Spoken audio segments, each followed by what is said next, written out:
Bueno, me escuchan bien, ¿cierto? Bueno, entonces, como dijo la doctora Araida, que hablemos de la vía aérea, la ventilación mecánica en el paciente crítico, un abordaje pues muy enfocado para lo que nosotros podemos ayudar en los servicios donde vamos a encontrar estos pacientes. Este es el esquema que les propongo para la charla. Empezamos hablando de unas generalidades del paciente crítico para que entendamos qué es un paciente crítico y ante qué nos estaríamos enfrentando. Luego seguiríamos con toda la parte del manejo de la vía aérea. Por último, de la ventilación mecánica. Bueno, el paciente crítico es un paciente que no se define por el lugar donde está hospitalizado, sino porque su reserva fisiológica va a estar reducida. A esto le vamos a sumar otro factor en contra, y es que generalmente los vamos a manejar en escenarios urgentes, y esto se ha traducido en un mayor riesgo de complicaciones durante todo el abordaje de la vía aérea y el manejo en general de estos pacientes. Respecto a la reserva fisiológica, tenemos que son pacientes con mayores riesgos, sobre todo porque a nivel de la vía aérea, al ser el abordaje de la vía aérea un manejo pues de urgencia, van a tener más riesgo de broncoaspiración porque son pacientes que no cumplen ayuno. Por su patología de base y los medicamentos que generalmente utilizan en estas unidades, vamos a tener también un retraso en el vaciamiento gástrico. Y podemos encontrar, pues como en cualquier paciente, diferentes características anatómicas que hacen que la vía aérea sea difícil, pero de entrada estos pacientes con esa reserva fisiológica reducida se consideran pacientes con una vía aérea fisiológicamente difícil, que va a imponer unos retos adicionales. En la parte de la ventilación, estos pacientes los podemos encontrar desaturados por la causa, pues por la que estén hospitalizados en estas unidades y por las que sean pues un paciente crítico como tal, y al mismo tiempo van a tener más riesgo de presentar hipoxemia y desarrollarla rápidamente cuando estamos abordando la vía aérea. A nivel cardiovascular podemos encontrarlos inestables, o cuando ya pasemos a hacer la inducción, ahorita vamos a ver un poquito más de eso, son pacientes que rápidamente pueden colapsar, y de ahí entonces la importancia de que sean pacientes que optimicemos antes de dar muchos manejos. Y por último, a nivel neurológico, estos pacientes pueden estar en delirio, pueden estar bajo de analgesia, o pueden tener una alteración en el estado de conciencia por la patología de base que tengan, y esto va a hacer entonces que el abordaje sea más complicado. Son pacientes que pues, no nos van a cooperar, que no va a ser una opción, por ejemplo, una intubación despierto cuando tenemos una vía aérea difícil, y que cuando estamos en el escenario pues ya abordando la vía aérea y hay falla en la intubación, despertarlos no es una opción generalmente. Respecto al escenario, los vamos a encontrar grande en dos situaciones, en la unidad de cuidados intensivos y en el escenario de urgencias. En la unidad de cuidados intensivos tenemos varias ventajas, y es que es un personal que generalmente está entrenado en manejar pacientes críticos y que vamos a tener disponibilidad de muchos equipos y de los medicamentos que generalmente necesitamos para manejarlos, pero tenemos en contra, sobre todo nosotros, cuando llegamos como a apoyar a las especialidades tratantes de estos pacientes, que el ambiente de la unidad de cuidados intensivos es complejo. Vamos a tener un montón de equipos que van a dificultar el acceso al paciente, y generalmente la cama pues donde ellos están no es una cama óptima para hacer un abordaje de la vía aérea. En los servicios de urgencias tenemos principalmente desventajas. Podemos tener un personal que no está acostumbrado a manejar paciente crítico, que no tiene entrenamiento. Los equipos y los medicamentos que necesitamos pueden no estar disponibles muchas veces. Y por último, hay un momento crítico cuando empezamos el manejo de estos pacientes en estas unidades por fuera de la unidad de cuidados intensivos, y es el momento del traslado. En el traslado vamos a tener más riesgo de descompensación. Estos pacientes generalmente, no vamos a tener con equipos de pues vamos a contar con equipos de rescate para la vía aérea, y es una actividad que muchas veces se delega a personal junior que no tiene entrenamiento en el manejo de estos pacientes. Cuando uno se va a ver las indicaciones de intubación y de pues, ventilación mecánica en el paciente crítico, las 4 indicaciones grandes, que son alteración en el estado de conciencia, falla respiratoria hipercápnica, falla respiratoria hipoxémica, tienen en común la urgencia pues, y la necesidad de una solución rápida, y esto entonces va a ser un reto también para nosotros, y va a ser entonces que tengamos que actuar pues digamos bajo presión y de una manera más acelerada. Pasando al segundo punto, que sería el manejo de la vía aérea con estos pacientes, pues hay un estudio muy grande que es el estudio INTUB, que lo que buscó fue evaluar en casi 3.000 pacientes que iban a ser intubados de forma urgente en unidades de cuidado intensivo, en unidades de urgencias y en pisos, qué pasaba pues alrededor de la intubación. Ellos encontraron que la principal indicación de intubación era la falla respiratoria aguda en más de la mitad de los pacientes, seguido de la alteración neurológica, y por último la inestabilidad cardiovascular. Casi la mitad de los pacientes presentaron por lo menos un evento adverso asociado a la vía, un evento adverso mayor, y el más frecuente fue la inestabilidad cardiovascular. Bueno, datos importantes que nos deja también este estudio fue el grado de emergencia en el manejo de la vía aérea. Ellos encontraron que se necesitaba intubación sin ningún retraso, o sea, de forma urgente, casi en más de la mitad de los pacientes. Hasta el 46% de los pacientes presentaron una característica anatómica que nos hablaba de vía aérea difícil. La intubación difícil la reportaron casi el 5% de los pacientes y ellos la definían como necesidad de más de 2 intentos pues, de intubación. Solamente tuvieron éxito en el primer intento de intubación el 80% de los pacientes, o sea, 20 a 30%, que es lo que reporta la literatura general, vamos a presentar fallo en el primer intento. Este es el NAP4, que en la segunda parte pues, del análisis nos da datos sobre lo que pasa por fuera de los escenarios pues, de anestesia, del escenario quirúrgico. Ellos encuentran que más o menos uno de cada 4 eventos que se presentan en un hospital asociados al manejo de vía aérea es en pacientes críticos en la unidad de cuidados intensivos y en las unidades de urgencias, y documentaron que las principales fallas que tienen los especialistas en estas unidades van en la evaluación del paciente, fallan en identificar esos pacientes de riesgo, en la planeación del manejo de la vía aérea y en el entrenamiento del personal, que muchas veces no es el adecuado. Un factor muy importante es que en estas unidades generalmente no contamos con capnografía, y esto contribuyó con el 74% de los casos de muerte y lesión neurológica que se encontraron en estas unidades. El protocolo de Montpellier fue como un abordaje sistematizado de la vía aérea que se propuso para 2010 en un estudio que buscaba comparar que el abordaje de la vía aérea en el paciente crítico era mejor, siguiendo pues como unos puntos claves y teniendo como un esquema mental más organizado. Que para ese momento, pues ya a nivel anestésico teníamos un montón de herramientas que sabíamos que eran útiles y que mejoraban los desenlaces, pero por fuera del quirófano esto todavía estaba muy en el aire. Ellos encontraron que el riesgo de presentar complicaciones como hipoxemia severa, colapso cardiovascular, paro y muerte era menor en los pacientes que se abordaban siguiendo este esquema organizado, que fue lo que terminó constituyendo el protocolo de Montpellier, y que lo vamos a empezar a desglosar. Entonces, para abordar la vía aérea del paciente crítico necesitamos primero hacer una evaluación juiciosa de la vía aérea, seguimos con una planeación de lo que vamos a hacer, vamos a organizar el equipo, vamos a organizar que tengamos todos los implementos, y por último vamos entonces a pasar a hacer un abordaje. La evaluación de la vía aérea es fundamental, incluso pues cuando estamos frente a un escenario urgente o emergente. Siempre debemos hacer una evaluación anatómica y fisiológica y tener muy en cuenta que si bien estos pacientes nos pueden mostrar características anatómicas de dificultad en el abordaje de la vía aérea, también podemos encontrar pacientes que no tienen ningún predictor anatómico, pero de entrada, pues su reserva fisiológica pobre, van a ser pacientes con una vía aérea difícil. La única herramienta que tenemos validada en el paciente crítico es este score, que es el score de Macucha, que se validó en el 2013. Ellos evalúan características anatómicas relacionadas con el paciente, la clasificación Malampati, si tiene o no síndrome de apnea obstructiva del sueño, si tiene alteración en la movilidad cervical y si tiene limitación en la apertura oral. Evalúan factores relacionados con la patología de base que los vuelve paciente crítico, si están en coma o si tienen hipoxemia severa, y si el personal que los maneja es no anestesiólogo. Lo que nos va a ayudar este score es a predecir intubación difícil, y el punto de corte es de 3. Cuando tenemos un puntaje por debajo de 3, eso nos va a asegurar con cierta seguridad, pues con cierta certeza, que ese paciente no va a tener dificultad para la intubación. Pasando ahora a la parte de la planeación, lo primero es tener un equipo organizado. Estas son las recomendaciones que hace la guía de la Sociedad de Vía Aérea Difícil de Reino Unido.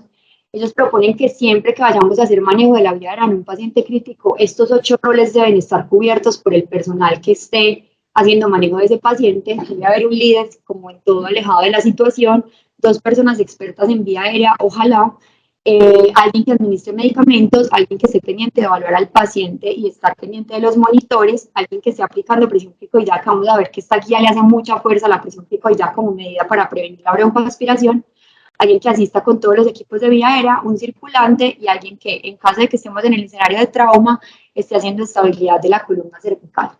Dependiendo de la cantidad pues, de personal que tengamos disponible, los roles se van asignando. Esa asignación la hace el líder y debe quedar muy clara desde la reunión inicial antes de, pues, de empezar el manejo de la vía aérea, en la que el líder pues, le explica a cada miembro del equipo qué va a hacer. Siempre que se pide ayuda, ellos proponen pues comunicar la situación por medio de la mnemotecnia SBAR, contarle a la persona rápidamente que llega de una forma efectiva cuál es la situación, cuáles son los antecedentes, una evaluación rápida y las recomendaciones que se tengan para empezar pues, el abordaje y para que esa persona preste ayuda. Las listas de chequeo, como en todo, son fundamentales y digamos que esto ha sido de las cosas que más se ha extrapolado desde la práctica anestésica. Estas son las listas de chequeo que propone la guía de la DAS.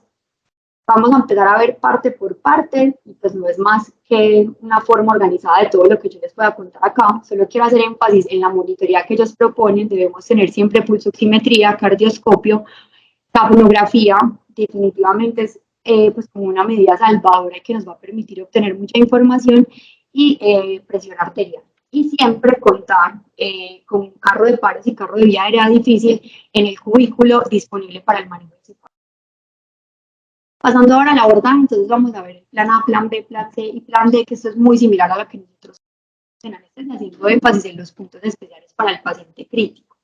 En estos pacientes, con lo que ya habíamos hablado, que van a tener un riesgo de broncoaspiración aumentado, se propone un abordaje en secuencia rápida.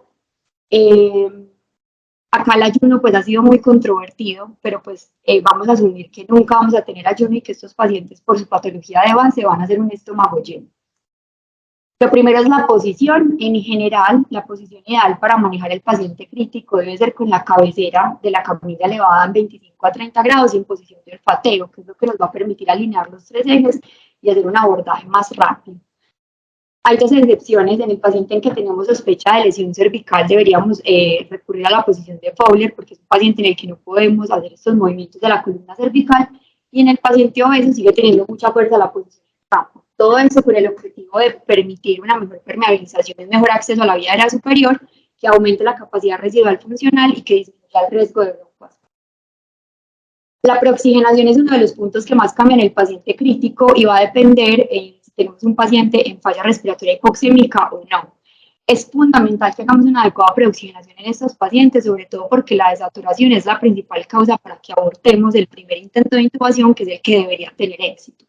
Entonces, si tenemos un paciente que no está en una falla respiratoria hipoxémica, se ha propuesto que la preoxigenación se haga con una máscara facial ajustada a 10 a 15 litros por minuto, con una FI2 al 100%, y nos dan dos opciones: que le pidamos que respire a su volumen corriente durante 3 minutos o que realice 8 capacidades vitales en 1 minuto, buscando tener una fracción expirada de oxígeno mayor de 0.85, y en otros lugares proponen que sea mayor de 0.9, y siempre basándonos en una evaluación de la curva de la capnografía.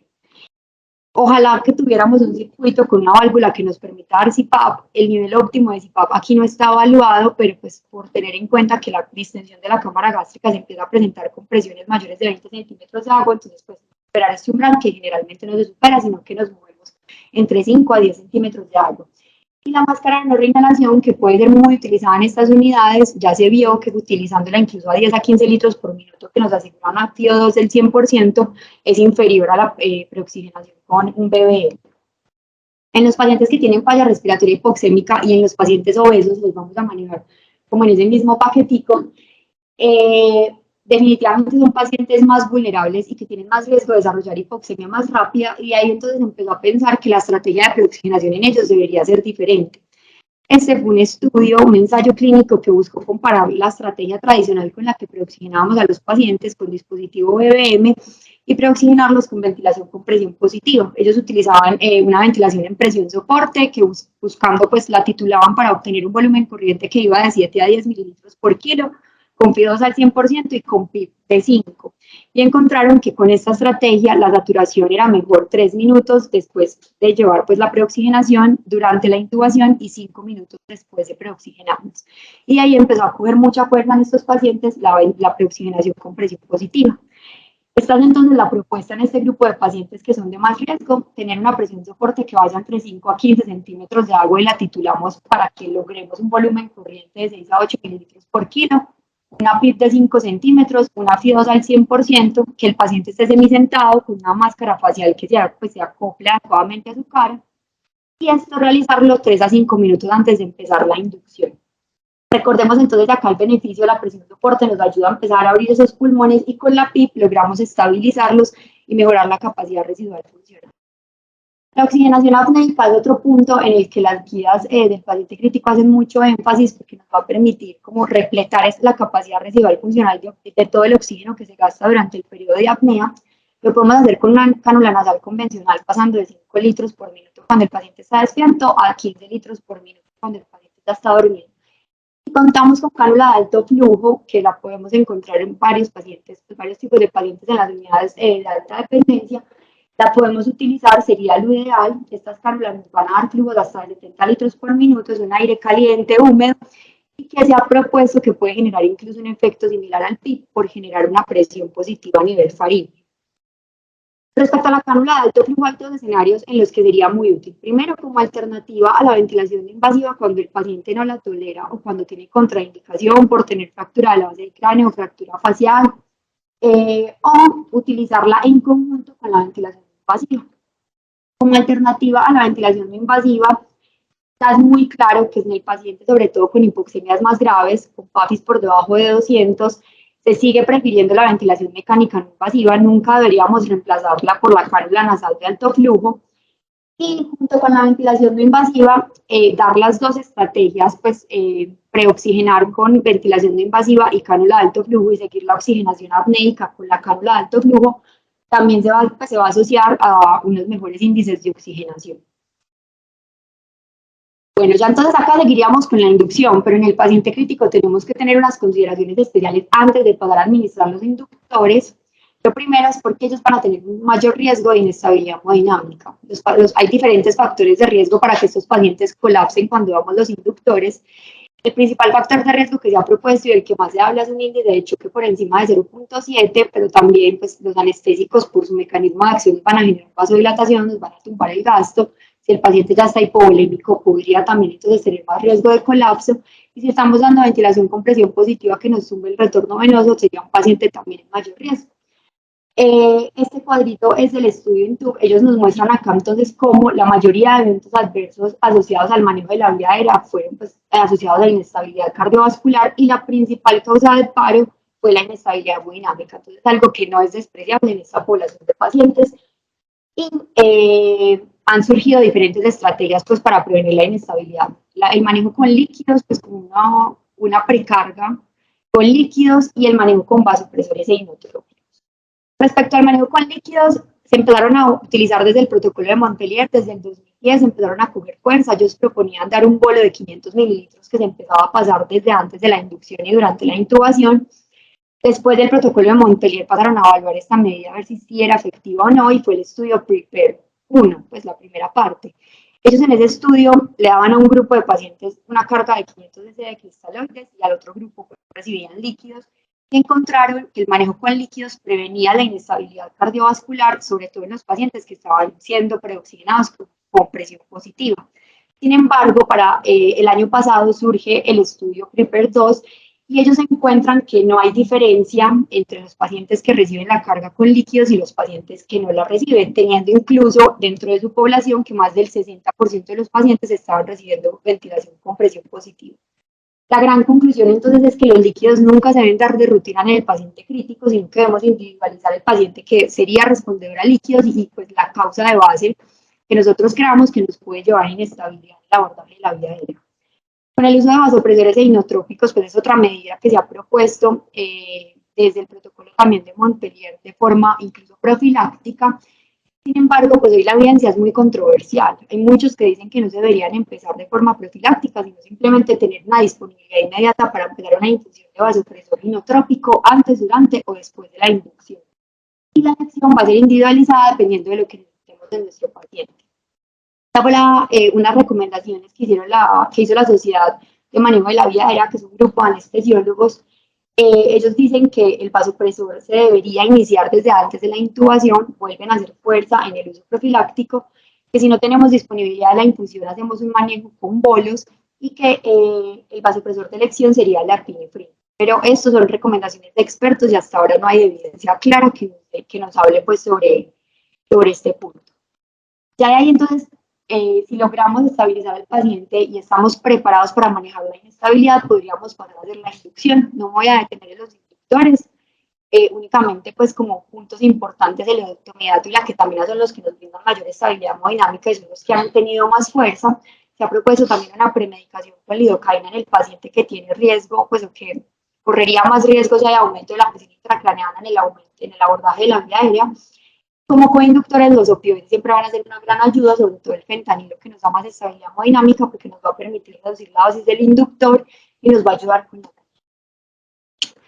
la relajación neuromuscular. Es un punto fundamental. En este estudio compararon el uso de succinilcolina a dosis de 1 miligramo por kilo y el uso de rocuronio a dosis de 0,6 miligramos por kilo y encontraron que entre los dos no había diferencia en desaturación y condiciones para la intubación ni éxito al primer intento en pacientes críticos. Solo vieron que había un retraso pequeño por el uso del rocuronio, posiblemente por la dosis que utilizaban, pero entonces cualquiera de los dos sería un medicamento adecuado para hacer manejo de estos pacientes, teniendo en cuenta, sobre todo con la succinilcolina, las contraindicaciones y todos esos eventos que nos pueden aumentar el riesgo de hipercalemia que son frecuentes en el paciente crítico. Para prevenir la broncoaspiración, entonces se han propuesto diferentes medidas, está pues el ayuno, pero el ayuno no hay evidencia clara en este grupo de pacientes. Las prácticas que hay son muy heterogéneas, hay unidades en las que se busca tener ayuno, otras en las que no, y hay pacientes en los que definitivamente no es una opción porque suspender la nutrición sería pues catastrófico. Cuando el paciente tiene sonda gástrica, se podría considerar la succión por la sonda y siempre pues la realización de la presión cricoidea, que es una medida a la que las guías DAS le dan mucha fuerza. La peroxigenación es otro punto distintivo pues, en el manejo del paciente crítico, es la ventilación con presión positiva durante, pues, entre intentos de intubación. Esto había sido muy cuestionado por el riesgo de broncoaspiración aumentado que tienen estos pacientes, pero para 2019 surge este ensayo clínico que se hizo en 7 unidades de cuidado intensivo de Estados Unidos y que nos mostró que el riesgo de saturación era menor cuando les dábamos ventilación con presión positiva a estos pacientes entre intentos y que no aumentaba el riesgo de broncoaspiración. Ya pasando ahora entonces a la laringoscopia y a la intubación, tenemos igual que en las guías pues, de manejo pues, anestésico 3 intentos más un cuarto intento por alguien experto. Ellos son muy claros en decir que si nosotros logramos optimizar absolutamente todo en el primer intento, no deberíamos esperar a cumplir los 4 intentos, sino que de entrada declarar un escenario de intubación difícil. La intubación en estos pacientes siempre debe ser con guía, mejora la tasa de éxito al primer intento y no aumenta el riesgo de trauma, y tener muy en cuenta cuando fallamos con un intento que podemos optimizar. Si debemos hacer succión, retirar sangre, retirar cuerpo extraño que haya en la vía aérea, hacer manipulación laríngea externa con la maniobra de Burke, usar el buggy cuando tengamos Cormac 2B o 3A, o cambiar de valva u otro dispositivo, que sería pues la segunda estrategia, el videolaringoscopio. Las guías proponen que se debe utilizar el primer intento en el paciente que tenemos riesgo de tener una vía aérea difícil y que la predecimos con un score de MAC8 mayor o igual a 3, o al segundo intento desde que declaramos un primer escenario de laringoscopia pues en intubación difícil. El biolaringoscopio, si el personal está entrenado, nos va a mejorar los desenlaces, tiene menos riesgo de intubación difícil, nos mejora la visualización en los pacientes que tienen Cormac 3 o 4 y hay menos riesgo de intubación esofágica. Ya para la confirmación, la capnografía es el gold estándar que han propuesto las guías, le gana a otros métodos con los que podemos contar, por ejemplo, en el escenario de cirugía, pero que en la práctica con el paciente crítico pierden, pues, se vuelven poco fiables, como el examen físico. Y también se ha propuesto la fibrobroncoscopia y la ecografía, pero esto es poco práctico y muchas veces no está disponible en los servicios. Por último, las maniobras de reclutamiento no es más que pues, aumentar la presión inspiratoria durante un periodo pues, determinado. Se ha propuesto llegar a presiones hasta de 40 centímetros de agua durante 30 segundos y esto con el objetivo de aumentar el volumen pulmonar, de mejorar la oxigenación, pero siempre teniendo muy en cuenta cómo está la estabilidad hemodinámica de los pacientes. Pasando ahora al plan B y plan C, en las guías del paciente crítico los ponen juntos porque uno va a estar alternando entre el uso del dispositivo supraglótico y ventilación con máscara facial para pues, recuperar pues, la ventilación y la oxigenación. El dispositivo supraglótico ideal es el dispositivo de segunda generación, nos va a permitir tener mejor presión de sello y un canal para succión esofágica que disminuye el riesgo de broncoaspiración. Vamos a tener 3 intentos más un cuarto intento con un experto y siempre que lo vayamos a usar debemos asegurarnos de liberar la presión cricoidea. Con la ventilación con máscara facial, ojalá que siempre sea con CPAP, pues aplicando CPAP, que tengamos relajación neuromuscular y también vamos a tener 3 intentos. Desde que hay falla en el primer intento para ventilar con alguno de estos dispositivos, deberíamos ya tener abierto el kit de vía aérea quirúrgica en la sala, pues, donde estamos haciendo el manejo. Si tenemos éxito con estos, pues con el plan B, tenemos que parar y pensar qué vamos a hacer, si vamos a despertar al paciente, que en estos casos generalmente no es una opción, si esperamos a un experto que venga a hacer nuevos intentos de intubación, si vamos a intentar un intento de intubación por supraglótico o si vamos a hacer un acceso quirúrgico. Si no tenemos éxito, tenemos que declarar el escenario de no puedo intubar, no puedo oxigenar y deberíamos tener en 60 segundos el kit para hacer una vía aérea quirúrgica. Y ya por último, pues en esto no me voy a detener, pero simplemente pues, la guía de la DAS, que sería la CRICO con bisturí, y si tenemos disponibilidad de personal entrenado, podríamos considerar la traqueostomía.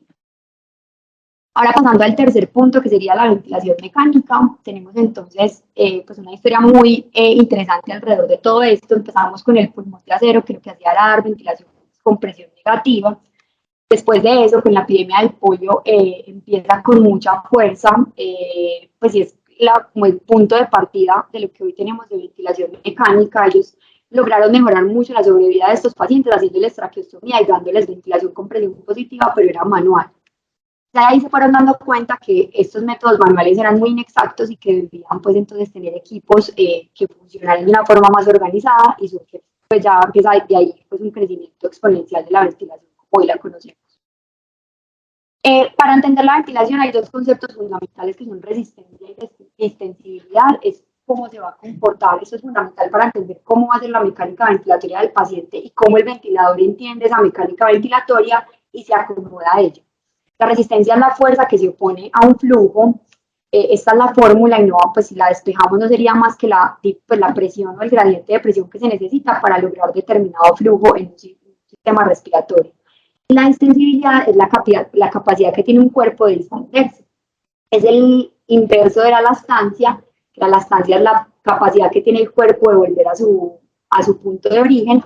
Y tenemos 2 tipos de distensibilidad, pero para efectos prácticos nos quedamos con la distensibilidad estática, que tiene en cuenta el volumen corriente y la diferencia entre la presión meseta y la PIP cuando hacemos una pausa inspiratoria y no tenemos flujo. Esta es la curva de distensibilidad que nos muestra entonces cómo a volúmenes pulmonares más pequeños la distensibilidad es menor. Tenemos un pulmón en la caja torácica más rígidas que necesitan que se les aplique mayor presión para lograr cambios significativos en el volumen, hasta un punto en la gráfica, que es el punto de inflexión inferior, donde si aplicamos, ya tenemos el pulmón en un estado, pues como, digamos, de expansión óptimo, y si ahí aplicamos presión, pequeños cambios en la presión nos van a generar cambios significativos en el volumen. Las constantes de tiempo es otro concepto importante que quisiera pues como aclarar desde el principio, porque nos va a servir mucho para entender cómo ventilamos al paciente crítico. Es el producto entre la distensibilidad y la resistencia, y es el tiempo que se demora el pulmón en inflarse o desinflarse en determinada proporción. Con una constante de tiempo el pulmón se infla o se desinfla en un 63%. Cuando tenemos, por ejemplo, 5 constantes de tiempo, ese pulmón ya va a estar inflado o desinflado casi. Esa es la ecuación del movimiento respiratorio de la vía aérea. Esta ecuación lo que nos hace es representarnos esos 2 componentes de los que les hablé: resistencia de la vía aérea, que está dada sobre todo por la vía aérea y por esta proporción, y la distensibilidad de pulmones y caja torácica. Y lo que nos muestra es la presión que debe dar el ventilador, esa presión positiva, es con lo que pues con lo que trabajan todos los ventiladores para vencer estos 2 componentes, y a esto le vamos a sumar un tercer componente que está a nivel alveolario de la vía aérea pequeña, que es la presión que de base vamos a tener en esas unidades alveolares. Si entendemos esto, entendemos cómo funciona todo lo de la ventilación y cómo cuando se modifica uno de estos parámetros va a cambiar, pues el ventilador debe adaptarse, debemos adaptarnos pues a ellos y generar cambios en la ventilación. Y ya por último, pues como base sería entender las presiones de la vía aérea a lo largo de todo el ciclo respiratorio. En inspiración y en expiración la presión en el sistema se comporta diferente. Vemos entonces como durante la inspiración tenemos un aumento de la presión hasta un punto máximo, que es donde finaliza la inspiración, que ahí vamos a tener la presión inspiratoria pico, y de ahí durante la expiración, que sabemos que es un proceso pasivo, las presiones empiezan a bajar. Esta curva nos muestra 2 componentes muy importantes: el componente de resistencia, que está dado principalmente por la vía aérea, y lo vamos a tener en esta primera parte superior de la curva, y el componente de distensibilidad, que lo da esta segunda parte de la curva. Dependiendo de cómo se modifique la curva, nosotros vamos a tener información valiosa cuando estamos ventilando a un paciente. La presión inspiratoria pico es la máxima presión que logramos en la inspiración y va a depender de ambos componentes, tanto de resistencia como de distensibilidad. Cuando se altera la resistencia, cuando se altera la distensibilidad, la presión inspiratoria pico aumenta o disminuye. La segunda presión importante es la presión alveolar, que comprende estos dos términos, presión meseta y presión positiva al final de la aspiración, pues el pico. Esta es la presión que hay en la vía aérea, más pequeña en los alvéolos cuando tenemos un flujo igual a cero. La podemos medir o al final de la inspiración haciendo una pausa inspiratoria y ahí obtendríamos la presión meseta, o al finalizar la aspiración y ahí tendríamos la presión pues, al final de la aspiración. Nos vamos a quedar primero con la presión meseta, que nos da mucha información y es uno de los parámetros de ventilación protectora con los que hoy contamos. Y va a ser la presión máxima que tenemos en los alvéolos al finalizar la inspiración cuando tenemos un flujo de cero. Va a ser un reflejo directo de la elastasia, porque miren entonces que acá todo el componente de distensibilidad va a estar determinándola y va a estar en asociación muy estrecha también con el volumen corriente que le demos. Si tenemos un pulmón muy rígido y le damos determinado volumen, tal vez esa presión meseta vaya a ser mayor que cuando tenemos un pulmón más distensible, una caja torácica más distensible, que con el mismo volumen corriente podríamos tener presiones más bajitas. La presión transpulmonar es un concepto adicional que está muy ligado a la presión plató, es la diferencia que hay entre la presión del alvéolo y la presión pleural. Cuando hacemos una pausa inspiratoria sería la diferencia entre la presión meseta y la presión pleural, y va a ser la presión que nos mantiene inflado el pulmón, y de ahí entonces que tenga una asociación grande y directamente proporcional con la sobredistensión pulmonar y con la presentación de injuria pulmonar asociada al ventilador. Esto es importante entenderlo porque en este cuadrito de acá lo que nos muestra esta gráfica, este es un pulmón que tiene caja torácica muy rígida, o sea, de baja distensibilidad, unos pulmones rígidos. Vemos entonces cómo se necesita generar una presión alveolar de 30 centímetros de agua, pero a la vez la presión pleural aumenta, y la diferencia entre estas dos presiones, que es la presión transpulmonar, es solamente de 5 centímetros de agua. Es decir, no hay riesgo de distensión porque gran parte de la presión que se está dando a ese sistema se está utilizando en vencer esa distensibilidad reducida. Diferente a lo que tenemos acá, que es un paciente que tiene dificultad respiratoria por cualquier patología respiratoria, se le está dando una presión alveolar de 30 centímetros de agua también, perdón, de 10 centímetros de agua, pero tenemos una presión pleural muy negativa de menos 15 centímetros de agua que refleja todo el esfuerzo inspiratorio del paciente, y hay una presión transpulmonar que es hasta de 35 centímetros de agua. Entonces, veamos cómo, digamos que la presión meseta y el driving pressure, que ya lo vamos a ver, se deben entender en el contexto y no como medidas aisladas. Por último, la presión al final de la aspiración es una presión que puede ser de cero si la programamos así en el ventilador o cuando un paciente pues, no tiene atrapamiento aéreo, pero generalmente ya vamos a ver que es una buena práctica utilizar una presión positiva, que es la presión que va a quedar en el alvéolo, permitiendo que no haya colapso cuando la expiración está terminando y cuando está próxima a iniciar un nuevo ciclo respiratorio. La driving pressure es otro concepto importante que ha venido ganando mucha fuerza con todo el tema de la ventilación protectora, y va a ser la diferencia entre la presión meseta y la PIB. Esta también va a ser una representación también del componente elástico del sistema, tanto de pulmón como de caja torácica, y va a ser la presión que vence ese retroceso elástico de estos dos componentes. Respecto a la estrategia ventilatoria, pues ya entrando como en el tema como tal, en la UCI vamos a tener 3 pulmones que podemos ventilar. Pulmones que están rígidos, o sea, que tienen una baja distensibilidad y una alta elastancia, que es lo típico del SBRA o en cualquier patología que curse con ocupación alveolar. El pulmón normal, el pulmón sano, que tiene resistencias y normales, que es el paciente típico del postoperatorio de neuro, por ejemplo. Y el pulmón que tiene altas resistencias y que cursa con un fenómeno de hiperinsulación dinámica, que es lo que encontramos en el paciente con EPOC y en el paciente con asma.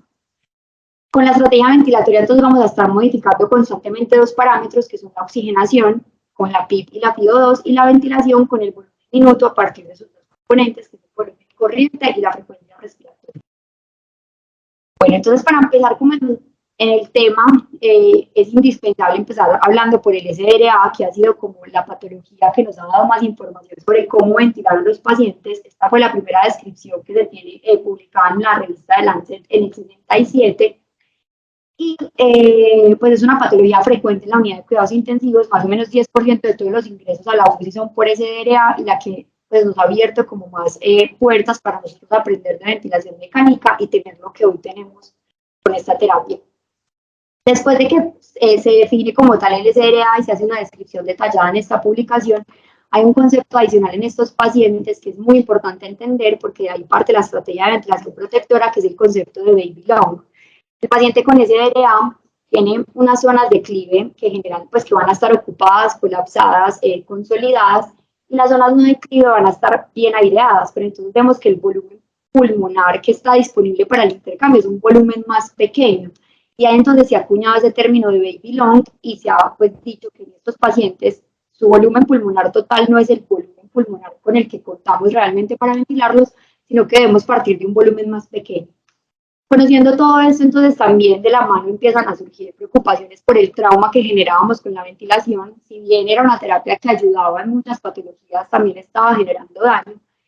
Y ya para el 2000, con el estudio que ya les voy a mostrar del SDRA-NET, es que entendimos que estábamos haciendo daño, que estábamos haciendo las cosas mal y que había muchísimo por mejorar.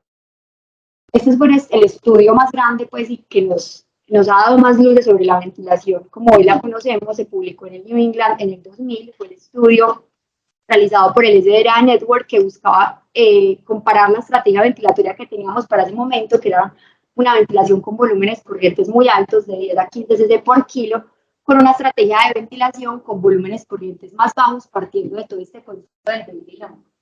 Acá entonces en la tabla les muestro cómo aleatorizaron ellos los grupos. El grupo de ventilación tradicional, pues en ambos grupos se hacía una ventilación asistida o controlada por volumen. El grupo de ventilación tradicional se ventilaba con volumen corriente de 2 cc por kilo, buscando una presión plato de menor de 50. Y el grupo control se ventilaba con volúmenes corrientes de 6 cc por kilo, buscando una presión de Z menor de 30. Ya el resto de parámetros sí se configuraban igual. Frecuencias respiratorias hasta de 35 respiratorias por minuto, relaciones y que van de 1 a 1 a 1 a 3, y la PIP y la FIO2 la cuadraban con esta tablita que ellos habían fabricado, que nos daba como la FIO2 adecuada para determinada PIP que se estuviera utilizando. En este estudio encontraron que la mortalidad de los pacientes que se ventilaban con volúmenes corrientes más bajitos, pues si eran pacientes con SDRA, era muchísimo menor. Esto incluso los obligó a finalizar el estudio antes de tiempo, y que el número de días libres de ventilador de los pacientes también en un grupo de volumen corriente, con pues, volumen corriente bajito, era mayor. Y ahí entonces surge el concepto como tal de ventilación mecánica protectora y la propuesta que sigue estando vigente hoy en día para ventilar a los pacientes con SDRA. Con estos pacientes empezamos entonces una ventilación controlada. Son pacientes que cuando definimos pues, la ventilación mecánica van a tener dificultad respiratoria y pues va a ser ideal minimizarles el trabajo respiratorio. Vamos a controlarla por presión o por volumen. No hay diferencia en el método que elijamos desde que respetemos todos estos parámetros. El volumen corriente debe ser menor de 6 a 8 mililitros por kilo. Nos vamos incluso con volúmenes de 4 cc por kilo si es posible. La frecuencia respiratoria se va a mover entre 6 hasta 35 respiraciones por minuto, siempre teniendo en mente que la debemos configurar dependiendo de la compliance y la resistencia que nos está mostrando el ventilador en entorno. La PIP y la FIO2 son conceptos, digamos que más abstractos, ya vamos a ver un poquito más de ellos, y siempre todos estos parámetros deben estar buscando que el driving pressure sea menor de 15 y la presión de Z menor de 27, dicen unos autores, y menor de 30 otros.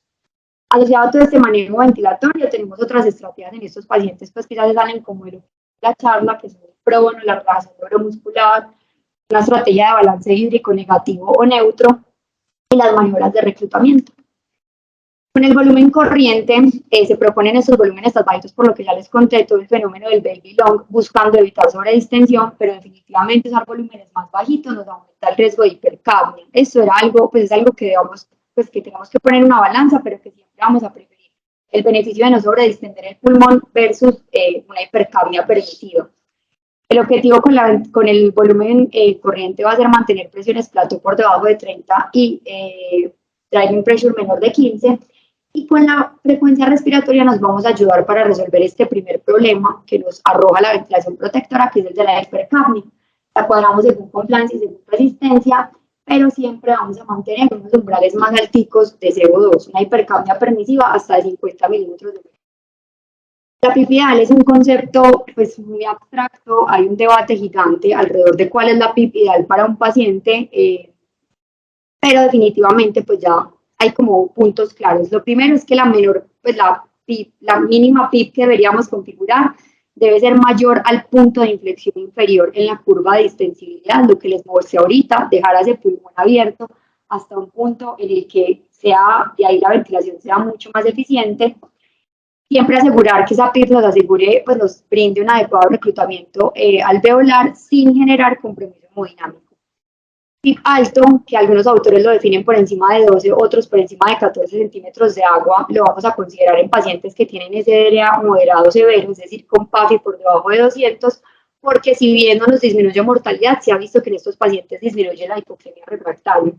La FIO2 la cuadramos según las tablas que vimos inicialmente en el diseño del estudio, buscando entonces objetivos de oxigenación. En el pulmón sano, que es el pulmón que no tiene problemas de distensibilidad ni de resistencia, hay mucha evidencia, este es uno de los metaanálisis más grandes y más recientes que tenemos, que nos ha mostrado que la estrategia de ventilación mecánica protectora tiene muchos beneficios en el pulmón sano y que debería entonces extrapolarse haciendo algunas modificaciones específicas. Acá entonces el volumen corriente puede ser un poquito mayor, puede ser hasta de 8 mililitros por kilo, teniendo en cuenta que estos pacientes no tienen el problema del dormilón. La frecuencia respiratoria la cuadramos entre 8 a 16 respiraciones por minuto, siempre buscando con estos dos parámetros mantener una presión arterial de CO2 y un pH que sean ideales para el paciente. No sean valores exactos porque no va a ser lo mismo las metas que tenemos en un paciente, por ejemplo, neurológico, que en un paciente que esté en la unidad de cuidado intensivo por otro motivo. La presión plató y la driving pressure las vamos a mantener por debajo de 25 y por debajo de 13. Acá podemos ser un poquito más estrictos porque estos pulmones no tienen problema de extensibilidad.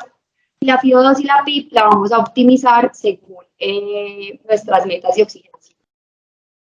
Respecto al volumen, esta es como la controversia más grande que ha habido con el pulmón sano, porque pues, son pulmones sanos, podrían tolerar volúmenes más grandes, pero igualmente la fisiopatología de la disfuria pulmonar inducida por el ventilador pues tiene las mismas fases que en el SDRA, entonces tal vez eso también nos llevaría a pensar que deberían ser volúmenes más bajitos. Este ensayo clínico que se realizó entre el 2014 y el 2017 comparó volúmenes bajos de 4 a 6 mililitros por kilo con volúmenes corrientes intermedios hasta 10 mililitros por kilo, y ellos encontraron que desde que se mantuvieron a presión plató menor de 25 no había diferencias. Es decir, en el paciente con pulmón sano podemos utilizar volúmenes más altos con seguridad, tratando entonces de optimizar presión arterial de CO2 y pH.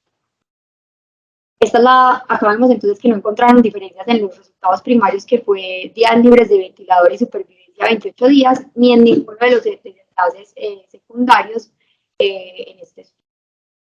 Estos son entonces los parámetros que se proponen, que ya les había mostrado, una ventilación controlada o asistida, dependiendo del contexto en el que esté el paciente, sea por presión o por volumen, no hay diferencia, respetando todos estos parámetros. Con la PIP y la FIO2 también hay debate en el pulmón sano. En este estudio vemos entonces cómo compararon PIP alto, que iba de 5 a 30 centímetros de agua, y PIP bajo, de 0 a 10 centímetros de agua, y encontraron que no había diferencia en mortalidad, pero con PIP alto, que empezaba desde 5 centímetros de agua, disminuía la incidencia de SDRA, de hipoxemia, y aumentaba la PAFI. Entonces, de ahí la recomendación que en el pulmón sano, independiente del escenario en el que estemos, siempre se debería considerar el uso de PIP, empezando con PIP de 5 y de ahí titulando para alcanzar metas de oxígeno. Y ya por último tenemos el paciente que tiene problemas de resistencia, que tiene resistencias elevadas. La resistencia elevada sabemos que se va a asociar a un colapso de la vía aérea más pequeña durante la aspiración, que termina en atrapamiento aéreo, en un fenómeno de hiperinsulación dinámica y autopip, y asociado a eso, acidosis respiratoria, que siempre acompaña pues, a estos pacientes, sobre todo cuando están en crisis, que tienen, pues, que comparten todas estas características en común. El autopip lo vamos a volar en la curva de flujo, vemos entonces como en un paciente sano, durante la aspiración el flujo vuelve a la línea de base de cero, mientras que en el que tiene atrapamiento aéreo, pues la curva no vuelve a la base y la inspiración inicia un poquito más abajo. Este fenómeno de hiperinsuflación dinámica tiene efectos deletéreos en toda la mecánica ventilatoria del paciente, hace que a medida que se acumule aire, el diafragma se aplane, pierde eficiencia, aumenta el trabajo respiratorio. Con todo esto va una disminución del volumen corriente, que es lo que más contribuye con el desarrollo de acidosis respiratoria, y terminan en compromiso hemodinámico, comportándose como un choque obstructivo, cuando ya tienen pulmones muy inflados, que limitan la contractilidad del ventrículo. En estos pacientes entonces tenemos dos objetivos grandes, que son limitar la hiperinsuflación dinámica, es decir, que no se siga acumulando más aire en esos pulmones y el que ya tienen acumulado poderlo barrer, y resolver la acidosis respiratoria. Vamos a empezar entonces, cuando ya definimos que estos pacientes tienen indicación de una ventilación invasiva, vamos a empezar con una ventilación controlada, sea por presión o por volumen, y vamos a jugar con todos estos parámetros buscando alcanzar los dos objetivos que tenemos. La idea entonces en ellos es que para resolver todo el fenómeno de autopip necesitamos darles tiempos expiratorios largos, y esto lo vamos a lograr con frecuencias respiratorias que se mueven entre 10 y 14 respiraciones por minuto, y que las vamos a ajustar en base a la compliance y la resistencia que nos muestra el ventilador, sacando la constante de tiempo. Si bien cuando uno hace esos cálculos puede tener respiraciones, frecuencias respiratorias tan bajitas como de 4 respiraciones por minuto, en la literatura ya se ha visto que uno debería asegurar por lo menos 10 respiraciones por minuto. La relación IE debe ir de 1 a 3, incluso de 1 a 4, y la PIP es controvertida. Si tenemos un pulmón estructuralmente sano, por ejemplo, lo que pasa con el paciente asmático, podríamos utilizar PIP de 0, pero en el paciente con EPOC, que tiene pues, un daño estructural importante, hay más riesgo de colapso y la PIP debería ser de 0. Realmente siempre llevarla al límite menor para evitar que esa PIP externa nos contribuya a la PIP y de inestabilidad hemodinámica. Y para mejorar la acidosis respiratoria nos queda entonces, no podemos aumentar la frecuencia respiratoria porque limitaríamos el tiempo expiratorio, nos quedaría entonces el volumen corriente. Se han propuesto volúmenes corrientes hasta de 9 mililitros por kilo. Sin embargo, hay un asterisco acá muy importante, y es que si el principal problema de nuestro paciente es la inestabilidad hemodinámica asociada a todo el fenómeno de atrapamiento, nosotros podríamos irnos a utilizar volúmenes corrientes más bajos, de 6 mililitros por kilo o incluso menores, teniendo como desventaja pues que la corrección de la acidosis respiratoria tal vez no la vamos a lograr con la ventilación mecánica, y podríamos, se ha propuesto incluso la necesidad de utilizar infusiones de bicarbonato. Todo esto manteniendo presiones meseta por debajo de 30, que nos aseguran que no va a haber sobredistensión de las unidades alveolares, y la FIO2 la vamos a ir titulando según la oxigenación. Como conclusiones entonces, tenemos que el paciente crítico es crítico por su reserva fisiológica y por sus características, y no por la unidad en la que esté hospitalizado. De ahí entonces nos queda el primer reto, que es identificar a estos pacientes. El paciente crítico puede estar en cualquier lugar, y ya va a ser tarea de nosotros saber qué paciente tiene estos riesgos, sobre todo cuando vamos a abordar la vía aérea. Vamos a tener retos desde todos los puntos de vista, a nivel ventilatorio, a nivel hemodinámico. La vía aérea de estos pacientes de entrada es una vía aérea difícil por sus características fisiológicas, y a eso le vamos a sumar pues todo lo otro anatómico que podemos encontrar como en cualquier otro paciente. El manejo de la vía aérea debe ser organizado, no digo sistematizado, porque hablar de un algoritmo como una receta de cocina sería inapropiado, pero siempre estas listas de chequeo van a ser una ayuda excelente en las unidades de alta dependencia, donde tal vez el personal no tiene pues como un manejo habitual de vía aérea, y siempre individualizándola a la condición de cada paciente. La estrategia ventilatoria ideal es la estrategia que nos permita minimizar el riesgo de injuria pulmonar asociada al ventilador, y que a su vez nos logre determinar pues, y mantener una adecuada oxigenación y una adecuada ventilación del paciente. Y por último, la ventilación mecánica protectora, como se ha encontrado en los pacientes con SRA, es una estrategia excelente para ventilar todos los otros pacientes que tenemos en estas unidades, pues los pacientes críticos, siempre adaptándola al contexto del paciente y a la mecánica ventilatoria del paciente. Muchas gracias.